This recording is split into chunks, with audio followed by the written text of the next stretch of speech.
Welcome to the Black and Green podcast. It's your go-to place to find the latest high-quality, all-natural products created by Black artisans. Hosted by yours truly, Dr. Kristen H., the founder of Black and Green. We'll discuss all things health, wellness, self-care, and of course, self-love. This podcast features a refreshing lineup of guests, from entrepreneurs and artisans to holistic lifestylists and clean beauty experts, and a plethora of other innovators within the wellness industry. Join me as we learn from the best of the best.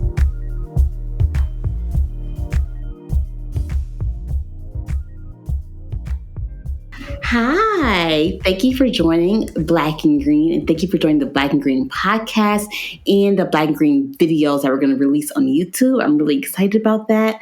If you can start off by telling me, what is your background story? How did you get into making your products? Okay, well, hello.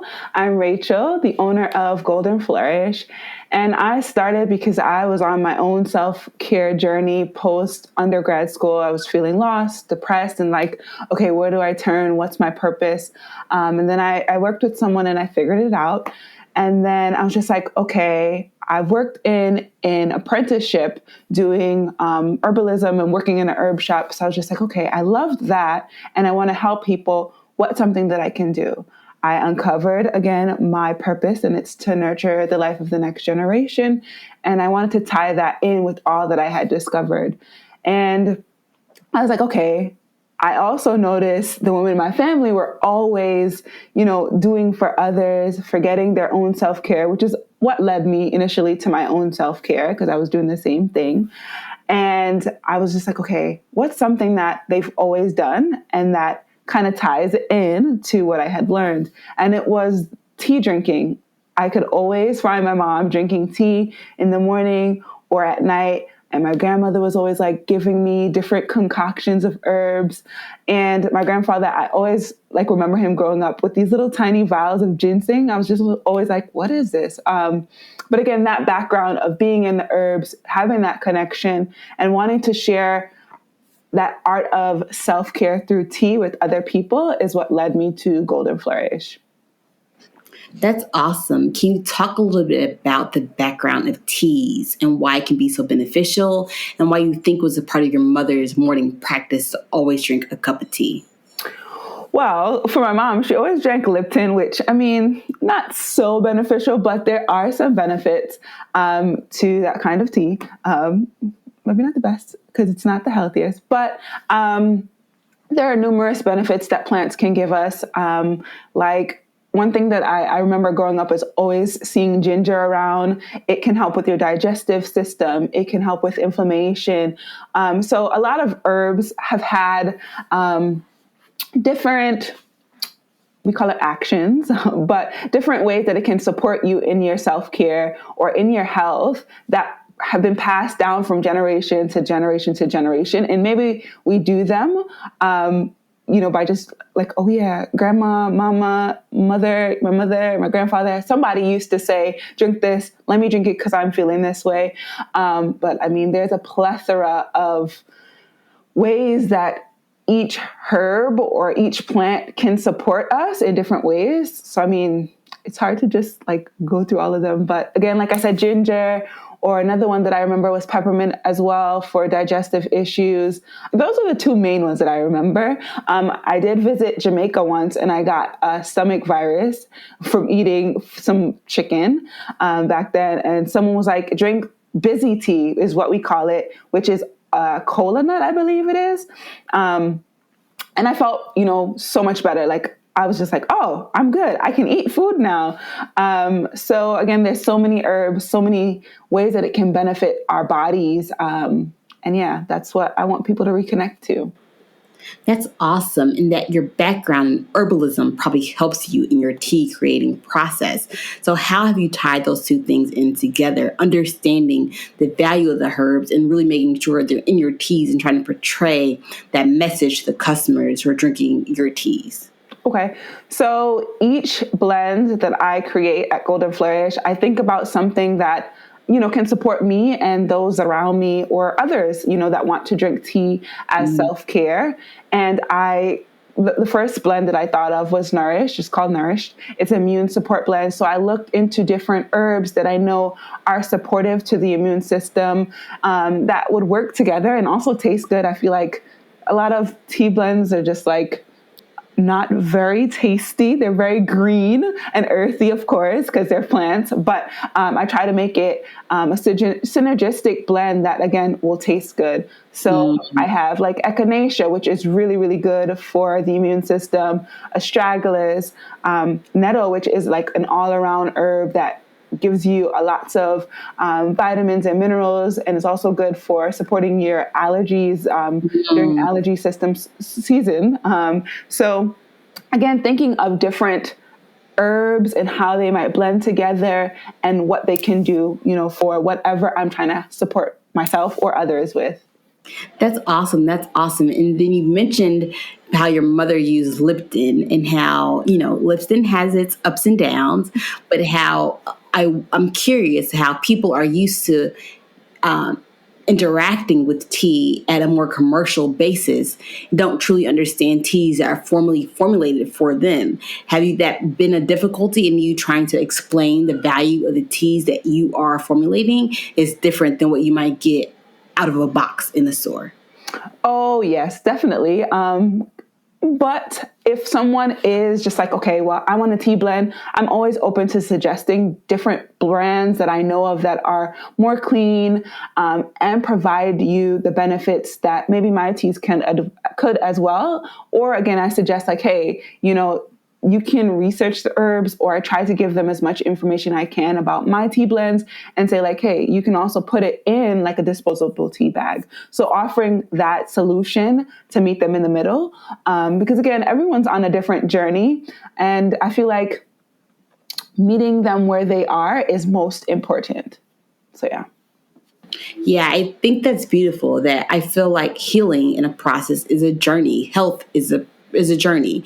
It's never like you have the answer. It's never like you are there. You're always on a journey to try to improve as you learn new things. Exactly. My other question would be about sweeteners. How do you feel about sweeteners in teas? Does that pull away from it? If you need it, can you use it? What's the best sweetener? Kind of what are your thoughts around sweeteners?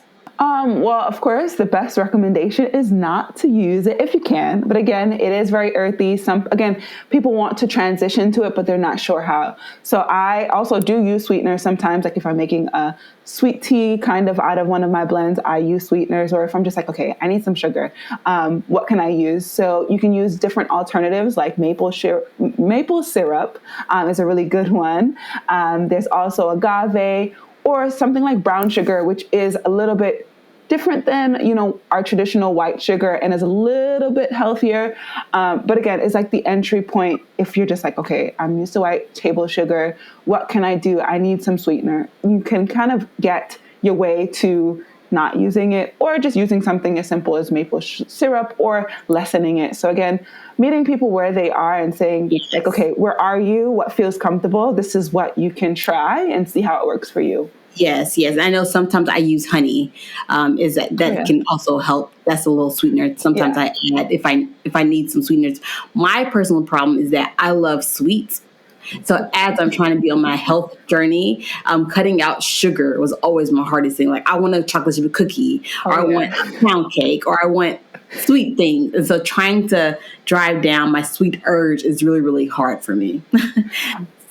Well, I mean, I feel like it's important to still honor those, right? But like everyone kind of says, in moderation. Because I mean, a little bit won't kill you. It's just like, all right, if you give it to your body, then it won't be like, all right, I want it, and you like denying it. So I'm always like, yeah, meet yourself where you need to. Of course, just don't overdo it. Exactly. So then I tried to discover healthier sweets. And so like using dates, like which is healthier than me eating a chocolate chip cookie. Yeah. So I'm trying to meet myself in the middle. And they have date sugar as well. I've never tried date sugar, but they do have it. Really? As well. Yeah. I didn't know that existed. Yes. So it can be something you can try. Yeah, that's awesome. So kind of what's your big vision for your brand? Like, where do you want to see it go? Do you want to reach people on a smaller scale? Do you want to get to a larger scale? Kind of what is your vision? So when you say that, I am always like, I'm more of a one-to-one person. So I'm just like, if I can meet people individually where they are, through me as a vessel, that would be great. Yes, I want more people to understand self-care through tea, or even have an introduction to my herbal blends, but I don't think I see myself in like a Whole Foods or like a bigger box store. I feel like I want it to be a small brand that feels homey. Again, it's something very near and dear to my heart. And I want people to feel that, almost that embrace that I offer, and that my herbal blends offer as well. Got you. And are you in the process of making new blends? Kind of what's new and coming up for you? It's funny because I'm actually going to remove some of the blends that I have and make them available to certain retailers. Like, I don't know when you're going to release this, but some retailers will have access to some of the blends that I will be discontinuing on my website. But I'm going to be doing that, and maybe just like seeing how the bestsellers work with people, and then think about introducing some body products. But that's still in the works and a thought that I'm working on. Yeah, that's awesome. Now we will pause for a moment of meditation with Dr. Crystal Jones. Wherever you are right now, just take a moment to experience your awareness. Notice what you see, notice what you hear, notice what you feel. What do you taste? Notice your being for what it is right now. Take a deep breath in. And as you exhale, let it all the way out. And as you're exhaling, think about that oxygen moving to your heart. Get rid of those toxins that happen from residual volume when we don't completely breathe in and out. As you breathe in and you exhale fully, you're letting go of what's no longer serving you, so that the oxygen that comes to your heart allows you to give and receive love with boundaries, but no longer the walls that the toxicity creates. Continue in this breath. Continue in this being. And as you're in this being, start to become the love that you seek in this world. Start to become the forgiveness that you seek in this world. Become the acceptance that you seek in this world, and watch the universe mirror that back to you.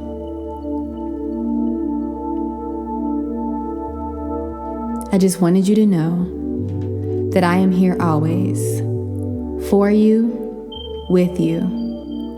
Listen closely. The truth is within my voice. Come back to me as often as you like. I'll be here. Sincerely, your breath. All right. Thank you for waiting while we did the meditation. I hope you guys enjoyed it. Now we're back on our conversation with Rachael from Golden Flourish. Yes. It was really relaxing. So the next question I have for you is kind of, when you're thinking about body products, kind of what is making you think about getting that space? You feel like something is missing? Kind of what is the gap that you want to fill? So I want people to be able to access self-care in almost like a one-stop shop. Something that they can give themselves like a mini spa day. So it would include like a tea, a body product, not like a whole slew of body products, but just maybe like one item that can be an all-purpose item. And again, can add to that. Like they're like, okay, I'm gonna eat, even if it's not a day, because I mean, if you're a busy entrepreneur, you're busy in the career world, or you're a mom, it's just like, okay, I maybe have an hour or 30 minutes. What can I get in within that space of time? So again, offering a product or products that can give you that small moment of like a spa day for yourself. I love that. What does self-care look like for you? For me, it varies from day to day. Like I kind of shared with you in the beginning, I am a mom and a wife. So it's just like when I can fit it in, when the baby's napping for now, or, again, if it's just like taking a deep breath, in that moment, and even teaching my daughter that, because it's so important for her to learn that, even though she's 1.5 or almost 1.5, so it can vary. Sometimes it's including her in self-care. Sometimes it's, hey, can someone watch her for 5 minutes? Let me just get, a moment of quiet, to relax, to breathe, to have that moment of meditation. So it varies from day to day. Yeah. Some days it's a bath. But yeah. Yeah, I love that. Some days it's taking a shower. Some days it's breathing. I was literally in a therapy session with my therapist yesterday, and I was explaining something to him, and I was getting kind of worked up. And he said, Kristen, stop and take a breath. Exactly. And I just stopped and take a breath. He said, take another one. I said, I stopped and took a breath. He said, okay, now let's continue to talk about how you feel. I think we don't understand the power of intentionally breathing and how it can be so wonderful at helping us calm our nerves down. Exactly. Like my favorite is deep cleansing breaths when I'm just like overwhelmed. I'm just like, let me just get this out. So yeah, I totally understand. And it's a great way to like refresh if you don't have a lot of time. Exactly. Trying to manage business and mothering and wifing all the time has been a new challenge that I'm finding. And I find my self-care practices changing. Exactly. My self-care practices looked a lot different when I was single and no children and all by myself. My self-care looked way different than it looks now. Yes.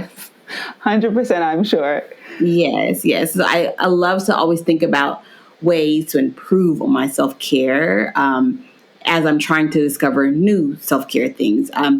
Back when I was alone and just me and no children, I would go to the gym a couple of times out the week. That sweating and that kind of time alone, that felt good. I don't have the time to do that anymore. So I had to try to think about, okay, what are other ways I can get that same kind of effect without having to go to the gym? Exactly. Yeah. And that's where I'm just like, people can do tea. Or if your thing is coffee, I'm not a coffee lover, but if your thing is coffee, you can, intentionally, like you said, intentionally drinking your cup of coffee or your cup of tea, or even if it's a glass of water, like taking that time to just sit and be in that moment and take in whatever it is you're doing, that drink of water, that tea. If you're eating, making it time where you're just like having no phones, because I know we're in this world where like, okay, let's sit at the table, let's get work done, let's do this from our phones, let's scroll on the internet. But again, just even if it's 5 minutes where you're not having your phone and you're just like, oh, and understanding the messages that your food is trying to send, and taking it in and what it has to give you is so important too, and it's pretty simple. Oh, gosh, that's interesting. I don't think I've ever heard someone say, understand the messages your food is trying to send you. How can people be a conscientious eater in that way and trying to receive from their food? So what I've learned is this: you can just sit and it depends on who prepared it, or if you prepared it, again, doing it with love, trying to be intentional about it, and, kind of receiving that love back from it. Thinking about how it was sourced potentially, who the person that actually had to pick whatever it is, let's say you were eating some kale or whatever vegetable, or even if you're eating chicken, if that's your thing, what the process was like for that chicken, and kind of, hoping that it's humane as possible, and taking in that, or even noticing, if it probably wasn't humane, what it feels like for your body. And just listening, because I feel like there's so many things that our food can tell us, or we can connect to our food with. So I think just taking that time to be intentional, quiet yourself down as much as you can. Because again, if you have kids, if you have animals, if you have neighbors, it might not be as easy. But again, just trying your best at taking in whatever messages the food has, whether through you chewing or the smells. Again, receiving what it has to say. The smell could remind you of like something in your childhood that was like a good moment, just receiving that. So, yeah. I noticed that you said chicken, if that's your thing. What is your eating style and why do you decide to eat that way? Okay, so right at this moment, I am pescatarian. I feel like I've been through like various eating styles. I've been the raw vegan for a while. I've been vegan. I've been a pescatarian. I've been a meat eater. I've been like a red meat eater. And now I'm back at pescatarian. I was eating chicken for a while, and I don't know. I just wanted to see the effects and how my body was taking in this meat and what changes I could notice in myself if I went back to being a pescatarian and I don't eat dairy at all. And also too, having a daughter, just wanting to offer her as nutritious foods that I can, that are going to make her body feel good. Cause I know what it's like when I don't eat things that don't feel good for my body. But again, like I said, I'm flexible because I don't want to deny myself. If I'm like, okay, I want a piece of meat right now, I'll eat a piece of chicken, obviously in moderation, but I don't want to overdo it. So again, I feel like I'm overall flexible. My husband has had some health changes where he wanted to, eat more fish instead of like meat, chicken specifically. So just like, all right, let's just all do it as a family. And I can see how it feels for my body and what I need. But again, just kind of mostly being flexible. Yeah, I love that. I love the flexibility, being willing to accept flexibility and understand that life doesn't have rules. Exactly. As much as you can try to do something, you can be thrown off track, or as much as you try to focus on something comes and messes you up. And I think it's really important for us to not beat ourselves up when we violate a rule we set up for ourselves. So I think flexibility is great. Currently, at the moment, I'm also pescatarian. And the big reason I think I went down that path is I've been toying with being vegan, but the big reason why I went down the path of pescatarian is what you're saying about what your food is saying to you. I think when I was eating more meat, it felt wrong in a way. And so I kind of felt like, I kind of felt like there was some negativity I was ingesting. And so I said, I wanted to stop that practice. And so I stopped eating chicken and red beef and stuff like that. And so I think I made the change because what my food was saying to me, although I never would have used those words. I think you just taught me those words. I'm glad that message was sent and shared and you resonate with it. Yeah. Yeah. Because it's true. Like even for me, like I love bread. But every time I eat it, my body's like, nope, sorry, you can't have this. Like I can feel the mental fog and like headaches and things like that. So like those are some of the messages that it has shared with me, or like even sometimes with my cycle, I'm just like, oh, this doesn't feel good. Like after eating some bread, or like I feel angry and things like that. So I'm just like, this is not for me. I need to find alternative methods as well. Got it. Have you tried to make bread yourself? I have. And it was a long time ago. It was just like from a package, not really like from scratch. And it was good, but it wasn't like the best. So, I've been like playing around with gluten-free breads and seeing how they taste, and if they give me that same texture, or just trying to eliminate it. Or like I know in my Jamaican culture, we have something called breadfruit. It's a fruit that is, I don't even know how to describe it. It tastes, the texture is like bread. It almost looks like a pineapple when you cut it. If I can give like a visualization, or you can just Google it. Someone whoever's listening can also Google it and you'll see it. It would be better if you like pictures, but I try to use that some of the times when I have access to it. So that has been kind of helpful. Or just, again, trying to like take my mind off of it, because my husband still eats it. I'm just like, don't eat it. And like, again, teaching myself how to have that balance. If I'm really like, I really want that hard-boiled bread, I might take a slice and then my body will feel like terrible and send me a message like, girl, why did you go and eat that? And then I'm like, all right, I won't eat it. So again, that flexibility, listening to the messages and receiving them and taking your time to transition. So, yes. That reminds me of one of my really good friends growing up is actually lactose intolerant. And for a while, she tried to take a lactate so she can still take dairy in. And maybe about a year or two ago, she said, I'm going to stop. If my body does not like when I eat dairy, I'm going to stop trying to take a medicine to force it down. I just won't eat dairy. And I thought that was an interesting perspective one. Instead of trying to manipulate your body to do what you want it to do, listening to your body and doing what it needs. Exactly. Yeah. I feel like that's like the important teacher is our body. It's like if we really listen to it or like tune into what we're feeling, we'll know like what we should. I don't want to say should. What we can do to feel better and understand the journey that we're on. Yeah. Your body and your emotions and your thoughts and your feelings are outside of your control. Exactly. I just think that oftentimes we don't know how to listen to them. We don't know how to listen to what my body needs.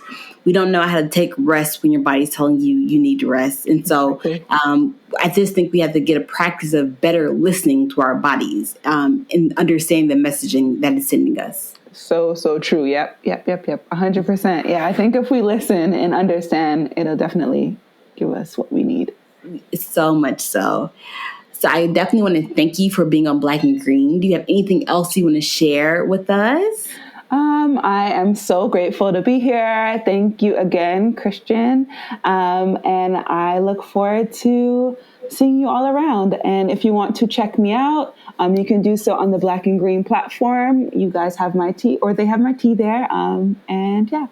Yay! Awesome. Thank you so much for joining us. Thank you guys for listening to the Black and Green podcast. As always, we're about trying to make sure or help or empower Black women entrepreneurs to grow and thrive. And thank you so much for being a part of this journey. Thank you. Thank you for tuning into the Black and Green podcast. Did you have more questions for our special guest? Please leave your questions in the comment section. Also, check us out at blkgrn.com. Please subscribe and comment. We love hearing from you. Until next time, buy Black and live green.